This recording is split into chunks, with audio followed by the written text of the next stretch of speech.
On this episode, two medical mysteries that defied the experts. Nadine Miller is the picture of perfect health until her vision begins to rapidly deteriorate, and no doctor can tell her why. I felt like I lost control. My vision is going out.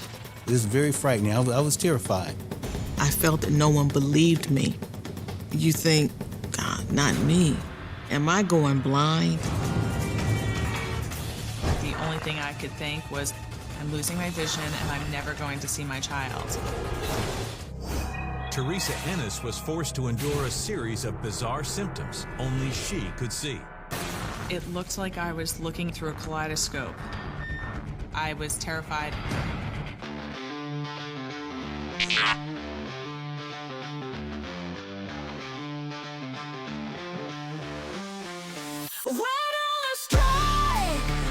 We look at the doctors for what they can't.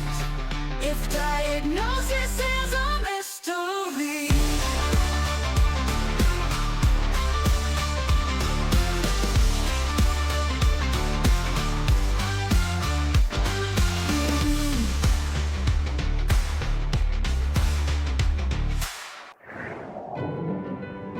In 2008, 43-year-old Nadine Miller was living her life to the fullest in Detroit, Michigan.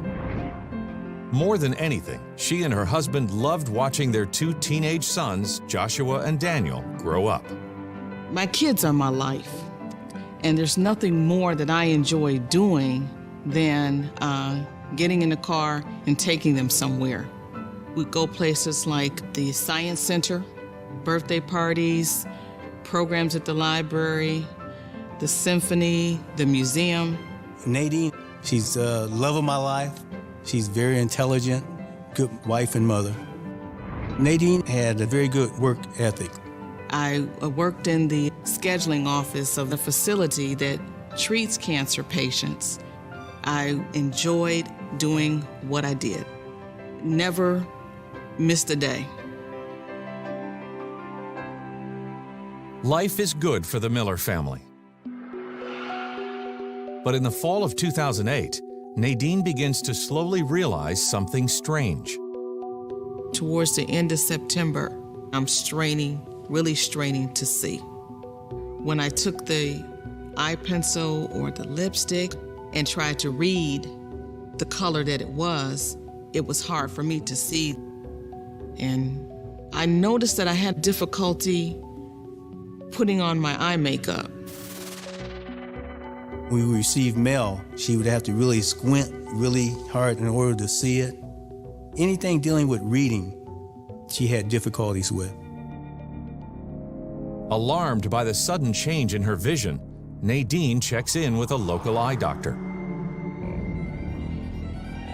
I told the receptionist at the desk I have an appointment with the ophthalmologist. Mind you, I can't see well enough to even sign myself in. I told him, I said, I'm having difficulty seeing. My vision is going out. I can hardly see you. I don't know what's going on. The doctor then checked my vision. At that point, he said, I'm gonna order an MRI for you. I called my husband and said, I don't know what's going on. I've just thought it was just something short-term and that it would pass. Nothing could have prepared Nadine and Willard for what the test reveals. The MRI showed some abnormalities, some inflammation of the optic nerve, which could indicate sarcoid in the eyes. I was very scared. Sarcoidosis causes swelling in different areas of the body, most commonly the lungs, eyes, and skin. In severe cases in which the eyes are affected, patients may lose their vision. I was terrified. My wife is only 43 years old, and for her to contract something like this now is very frightening. I was terrified. You think, God, not me. Am I going blind? If diagnosis is a mystery. Spring spring of 1993, 16-year-old Teresa Ennis walked into a Long Island diner with her friends, just for a burger and fries.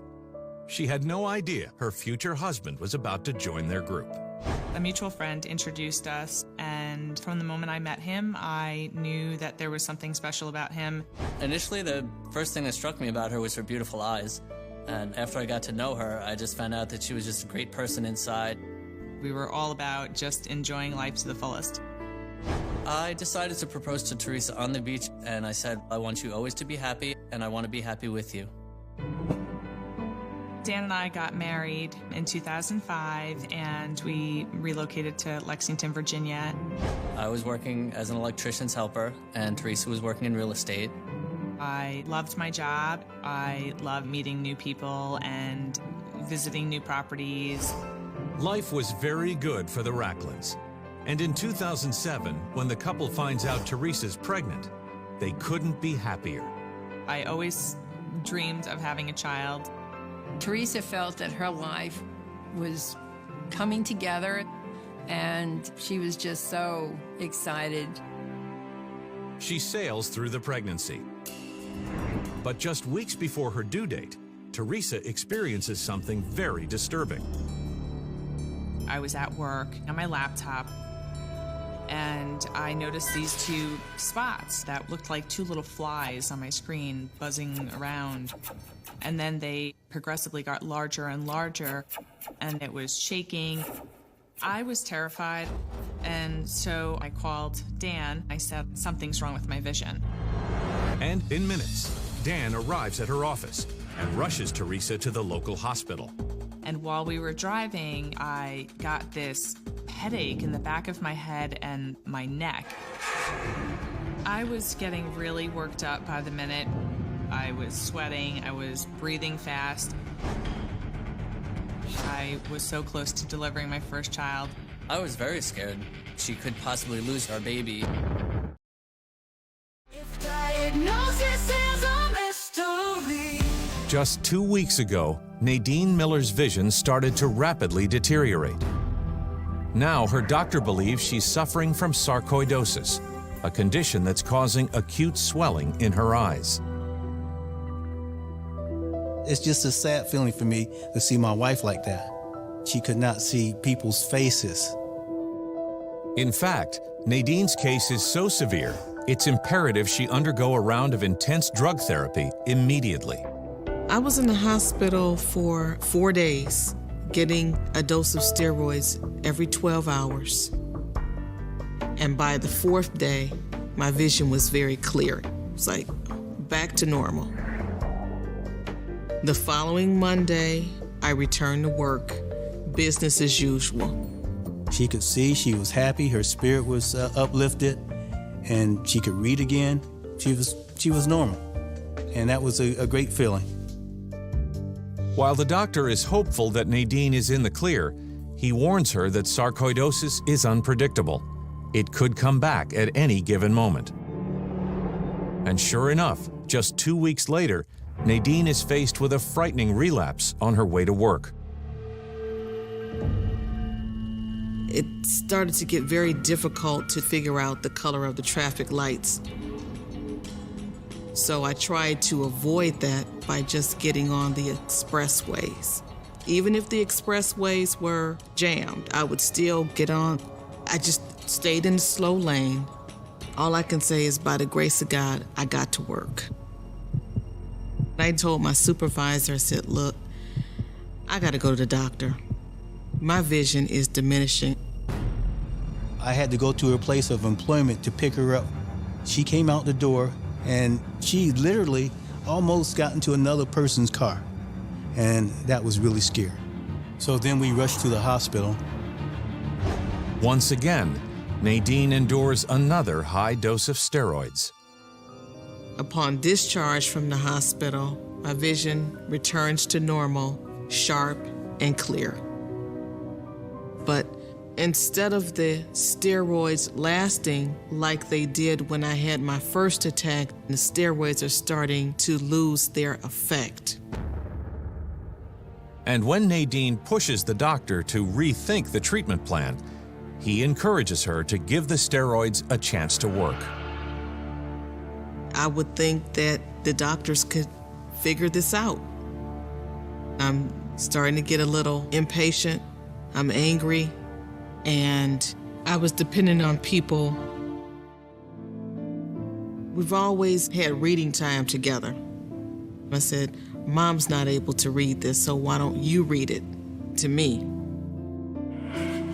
Her vision was getting worse. She was not allowed to drive after that point. Everywhere she had to go, I took her there. I'm in my 40s. I'm not supposed to stop driving. So I had to take over. I cooked for the boys. I took them to a bus stop, helped them with their homework, and did all the things, well, almost all the things that she did. But I couldn't do them nearly as well, of course. And it was really becoming frustrating for me because I had never been in that role before.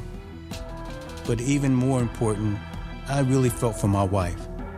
I guess I felt like I lost control, you know. You feel like the rug was just pulled out from under your feet. Over the past 6 months, Nadine Miller has been slowly losing her vision. Her doctor is confident that she's living with sarcoidosis, a chronic condition that seems to be destroying her eyesight. But just when Nadine begins to wonder how much more she can take, a terrifying new symptom begins to emerge. I get up to use the restroom, and I go in the kitchen, and I'm seeing all kinds of colors. When I opened up the refrigerator, I'm seeing just blobs.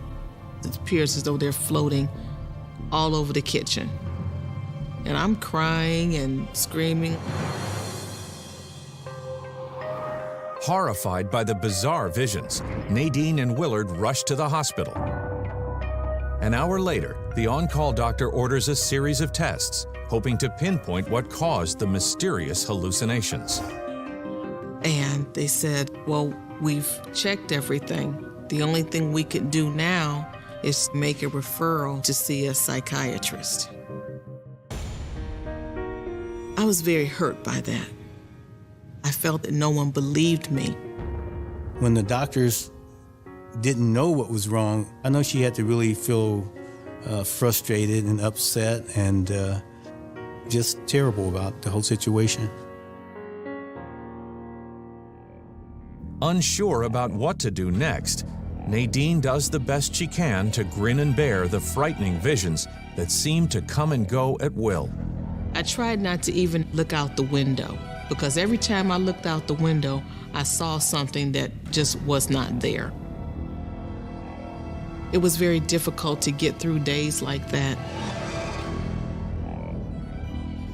Overwhelmed, Nadine begins to call in sick on a regular basis. It's a trying time for the family, especially since they rely on her paycheck to help cover the bills. They told me that, Nadine, you're gonna have to stop working. We're gonna place you on a disability simply because you're unable to do your job. I wanted to cry, but what could I do? It was very difficult for Nadine to be told that she could not work anymore. She was a good worker. Her sight was that bad where she could no longer do it. Desperate for answers, Nadine schedules another appointment with her doctor, and she urges him to reconsider his diagnosis.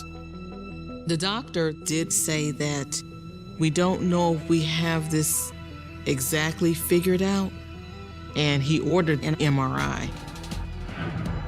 Once again, the MRI showed some type of inflammation. This time, the amount of swelling around her optic nerve and in her brain has doubled. And at that point, he didn't know exactly what was going on. I agreed to have this biopsy of the brain to find out exactly what was triggering these attacks. But the procedure, called a craniotomy, is a gamble. There is no guarantee that they will find anything, and there's a high risk of brain damage. When Nadine went in the hospital for her craniotomy, I was very nervous and I was very concerned about her.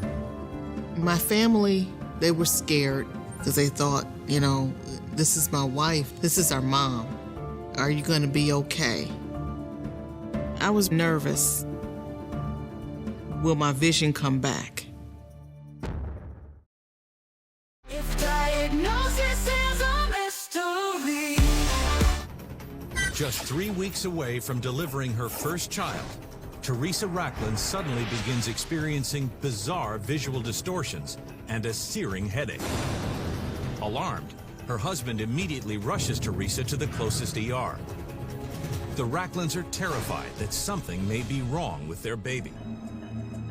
The doctor did a thorough exam, and he thought that it was pretty classic for an ocular migraine. An ocular migraine is a temporary disturbance in vision that occurs when blood vessels suddenly constrict, reducing blood flow to the eye. The doctor explained that an ocular migraine could occur at the end of pregnancy due to the fact that your estrogen level fluctuates, and they weren't very concerned about it. I was very relieved that there was nothing wrong with the baby. I was really happy. It was a temporary situation. My vision would return and I didn't have anything to worry about. About 40 minutes after the start of this, I noticed my vision began to come back. The headache was gone. They told me to just go home and to not work for the rest of my pregnancy. We went back home and everything seemed to go back to normal, so we were happy with that. I just stayed at home and got ready for the baby to come. Just after Christmas, right on schedule, Teresa goes into labor. When Ashley was born, we counted 10 fingers and 10 toes, and we were just very happy that we had a healthy baby girl. I was excited to bring her home and have a whole new life with our own little family. My vision was great, and I thought for sure, well, I can put all this behind me and forget it ever happened. I went back to work when Ashley was 8 weeks old. It was pretty hard, but it was something that I really wanted to do. I loved it. Life really couldn't have been better. Teresa settles into a comfortable routine as the next 8 months sail by. Then, one day in August, she's suddenly hit by a shocking new symptom. I was at work. When I looked at my coworkers, it looked like I was looking at them through a kaleidoscope. I would see bits and pieces of their faces, like they would have one eye and one ear on the other side of their head.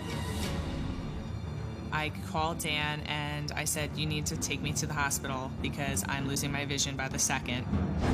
We didn't have an explanation now. I wasn't pregnant. This was not supposed to be happening. I was very concerned at this point. I picked Teresa up and we rushed to the ER again. The doctors took me in right away and examined me. I didn't know what was happening or what to expect. The doctors explained to us that there could be a bigger problem, could be something with her brain, so I got very concerned. The doctor thought, just to be thorough, to do a CT scan to just help rule out anything serious. I thought that there was a chance of having a brain tumor. I just thought, what else could really be causing this other than that? I was really terrified. The doctor came back with the results and he said that everything came back normal. I didn't have any brain tumors. He said some people just have a migraine condition, and once you develop it, you've always got a migraine condition. It was, well, maybe it'll happen again and maybe it won't, and good luck. I was really scared that I may have these forever just because I didn't know how I was going to live a normal life. I knew that I had to kind of ignore them and hope for the best. Over the following 3 months, the strange visual disturbances seem to come and go at will, and Teresa gradually learns to live with them. She has no idea that the worst is yet to come. I was driving from downtown to my house, and I realized that something was wrong with my eye. It just seemed like there was a gray line in my vision that was almost like an imprint from a camera flash.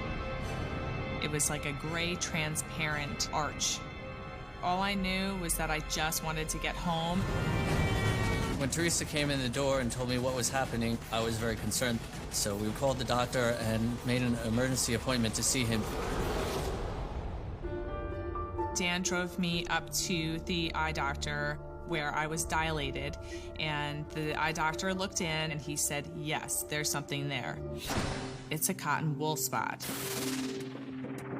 I'd never heard the term, and he said it's a retinal infarct. A retinal infarct is an interruption of blood flow to the retina's nerve fibers, resulting in a partial or total loss of vision. The doctor told me that it was like a little mini stroke that I had in my eye, which meant that there was a cutoff of blood flow to the rest of this little tiny vessel in my eye, and it leaves a marking that looks like cotton wool. The doctor told me that this shouldn't cause any permanent vision loss, but that it could take anywhere from 4 to 6 weeks to resolve itself. I was relieved. But Teresa's relief is short-lived. The retinal infarct might be a sign of a serious underlying disorder. The doctor said that cotton wool spots are most commonly found in people that have some sort of an autoimmune disease, and he believed that there was something that probably caused this systemically. I was very concerned when he first spoke of an autoimmune disease because I know that they could be very dangerous. The physician suspects Teresa has lupus, a serious inflammatory disease that can attack all the organs of the body. The doctor ordered a workup of my blood. The wait felt like forever. I'm thinking, well, now do I have an autoimmune disease that's going to completely change my life? The thought was absolutely devastating to me. I was terrified. If diagnosis is a mystery. Over the past 6 months, Nadine Miller has lost most of her eyesight and is now suffering from frightening hallucinations, despite repeated steroid treatments that should have helped. At the end of her rope, she has agreed to undergo a dangerous brain biopsy called a craniotomy. The craniotomy would involve making an incision down the side of my temple and opening up my head. That was scary. On the day of the surgery, Nadine bravely heads into the OR, where Dr. Robert Tomczak and the medical team take over. The decision to do the craniotomy in Nadine's case was difficult because it potentially can have serious complications, including death. Any intrusive surgery like this is very serious. I was scared. I, of course, waited in the surgery waiting room.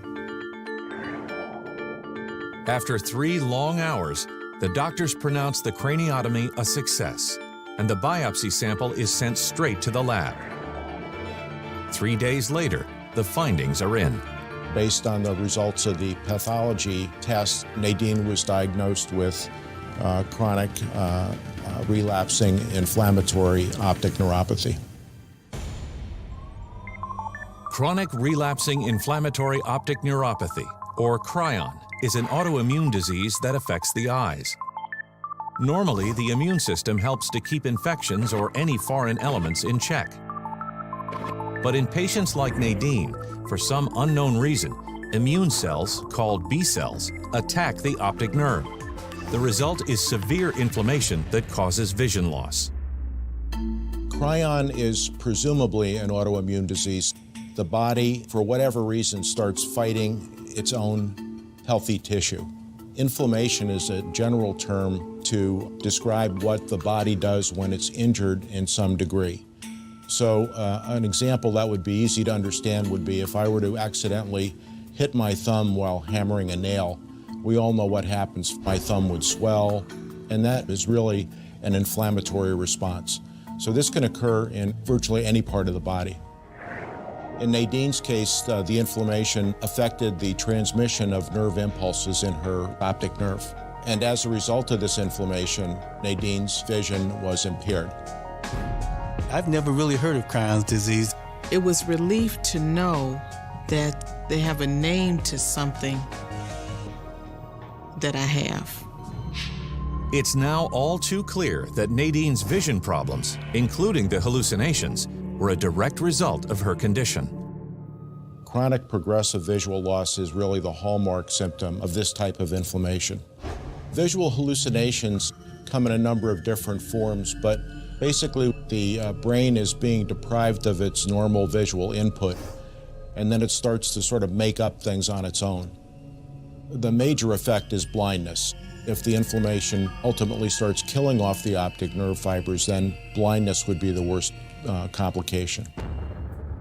While there is no cure for Cryon, it can be treated with an anti-inflammatory medication. And within 6 hours of receiving her diagnosis, Nadine begins the first course. But Cryon is such a new disease that Dr. Tomczak can't predict the outcome of the treatment. The progression of Cryon is not known in terms of long-term prognosis. It was originally described in 2003. My biggest concern was, what if my vision doesn't return? I was optimistic that she would get better. I had faith that she would be all right. Almost 3 months after beginning the medication, Nadine's vision starts to gradually improve. I try not to get frustrated about it. I concentrate on what I can do, not what I can't do. While Nadine is grateful to finally be on the road to recovery, she can't help but wonder why she had to lose most of her eyesight before landing a diagnosis. Nadine's case is very uncommon, and there are probably less than 25 cases reported in the medical literature. If diagnosis is a mystery.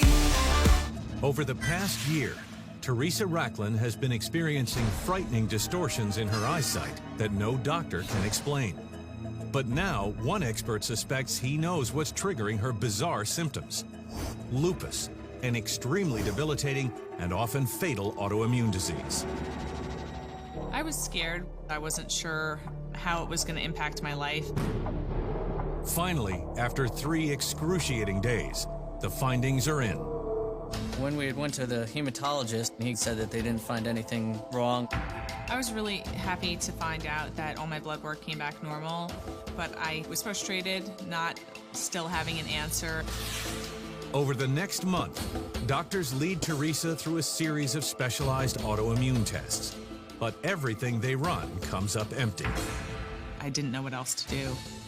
On a daily basis, I would have cotton wool spots in my vision. I thought a lot of Ashley because maybe I was sick with some sort of a disease and that I wouldn't be around for her. Worried and confused, Teresa does the best she can to get through each day. Then, while at work in December, she's blindsided by a frightening new symptom. I noticed that I got this strange sensation in my ears that was like a loud pitch noise that had just come out of nowhere. Everything started to feel weird. I developed dizziness that was strange. I felt like I was falling to the left, like I was on a boat. We had no idea where this vertigo was coming from or the ringing in her ears. It was very, very upsetting. Teresa returns home, hoping the dizziness and ringing sounds are just temporary. But over the next few weeks, the strange symptoms recur again and again. It was a battle every day just to maintain a normal lifestyle. And there was this screaming in my ears. It made my head a crazy place. I felt completely alone. Determined to get to the bottom of her puzzling situation, Teresa consults one doctor after another. No one could give me answers.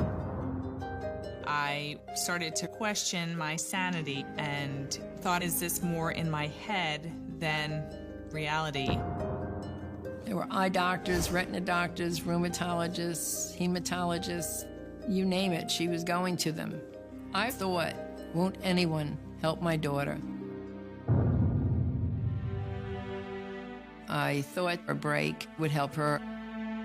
I left my job. I didn't know what each day held for me. And I just became afraid of everything. Teresa was afraid to leave the house with Ashley because she didn't know if she was going to have another episode or partially go blind or lose her hearing. It was really hard for me at times.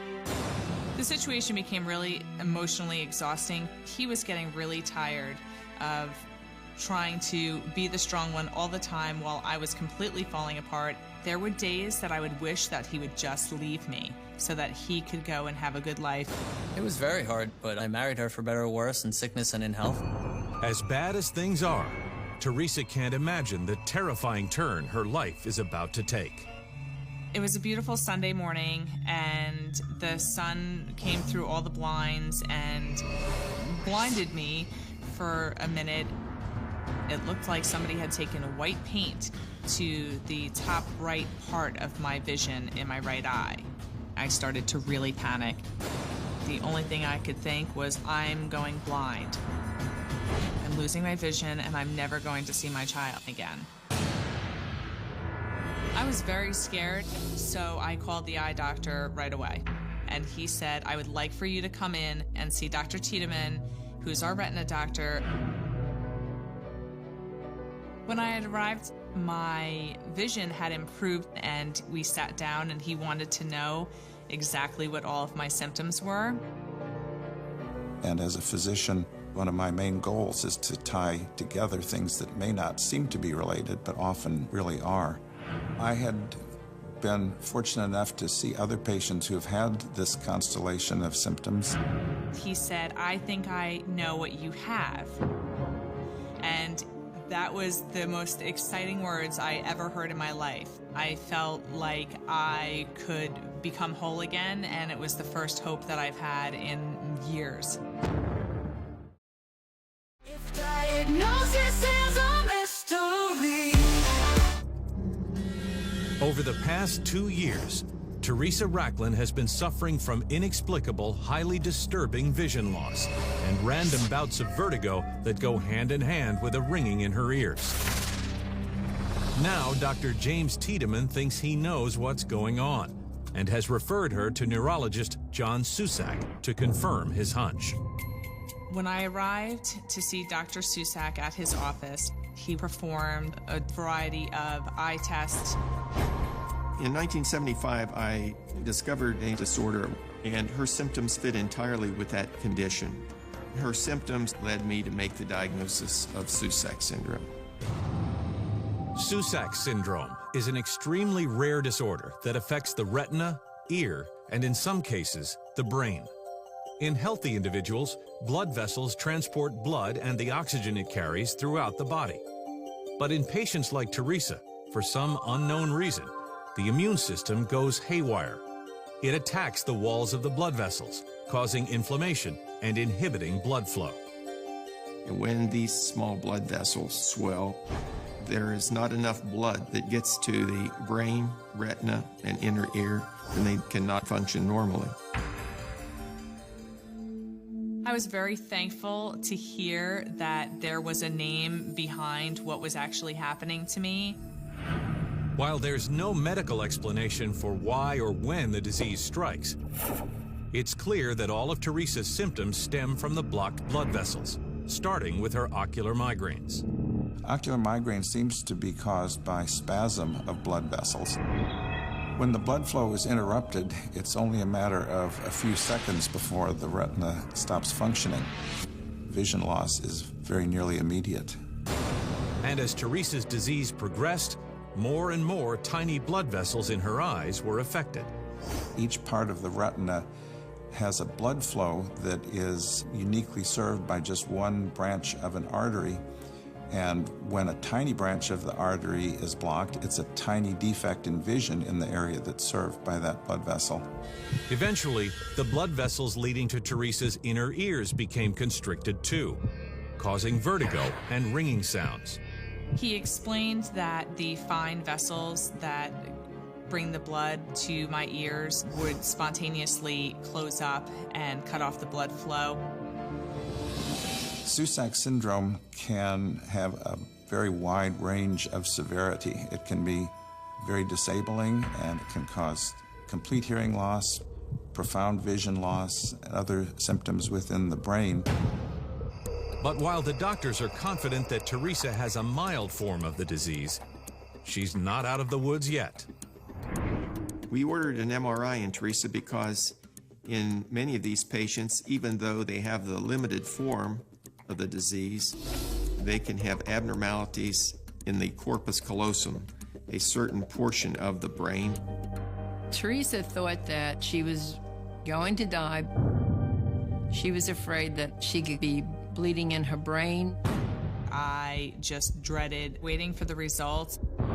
I was scared that something was going to happen to me and that I wasn't going to be around to raise my daughter.